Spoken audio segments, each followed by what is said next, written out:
सनम भी हमारे साथ जी मौजूद हैं। सनम। सनम, अस्सलाम वालेकुम। हमारे साथ शामिल होने का बहुत शुक्रिया। Thank you for having me. Thank you for taking out time. सनम, ललकार नशरियात इस वक्त लाइव है बराह रास्त। बहुत सारी बातें हो रही हैं, बहुत सारी शेयरिंग्स हो रही हैं। एक बेटी, एक माँ, एक औरत, एक बहन क्यों अपने आप को महफूज नहीं समझती, और अगर अपने आप को वो जहाँ महफूज समझने लगती है तो उसको बहुत सारे नामों से पुकारा जाता है। ओह, ये तो आउट ऑफ कंट्रोल है। ओह, ये तो बहुत ही ज़्यादा भाई मत चुड़, हाँ ये तो चुड़ैल है, हाँ फास्ट है, और क्या है, दो फास्ट। टके की। इस तरह के हाँ। तल्ख और सख्त लफ्जों के साथ उसको पुकारा जाता है। क्यों सनम, क्यों?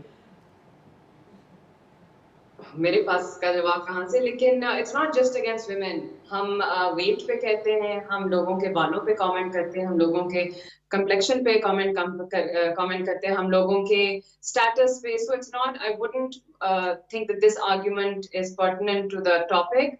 उसकी वजह से नहीं होता। It's a mentality, a mindset के औरत वीकर सेक्स है और उसको, मर्द को अपनी पावर दिखानी चाहिए। He just has to take control of the weaker sex. या It's a game of power. That's all. Okay, I mean, कि तुम मर्द हो। primarily today, it's a power struggle. Hmm Power the game है, as हम्म हम्म um, उन्होंने वरना में दिखाया था.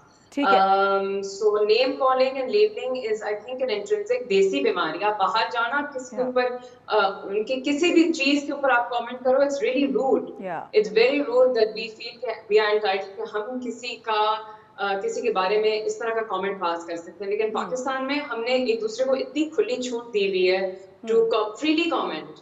बड़े बच्चों को, बड़ों को, सेलिब्रिटीज को, लोग हमें कहते हैं, हम एक दूसरे को कहते रहते हैं, your skin, your this, your that. So this is such an ingrained problem in our society.